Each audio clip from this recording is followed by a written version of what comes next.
Бүгін бізде осындай 50 шаршы метрлік халықта аталатын евродвушка деп аталатын пәтер. Бұндай пәтерлер бізде көбінесе жас отбасылар, бойдақ кісілер под инвестицию көбінесе алатын пәтер. Бұл жерде көретін болсаңыздар, мына жерде кіреберіс жерден кірген кезде мына жерде кухня орнатылған, асхана бөлмеміз. Кухня мен спальняңыз ортасы бөлінбеген, ашық. Бізде яғни осы Capital City планировкаларында еркін планировкалар болады. Пәтерлеріміз мына жерде асхана, мына жерде ашық қылып қойғанбыз. Мына жерден келген жерден бұл жерде жатын бөлмеңіз болады.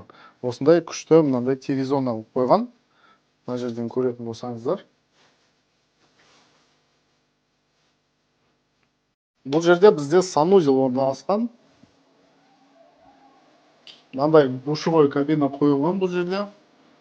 И мынандай, қалай айтсам болады, подвесной раковина ма? Подвесной раковина астында стиральный машина қойылған.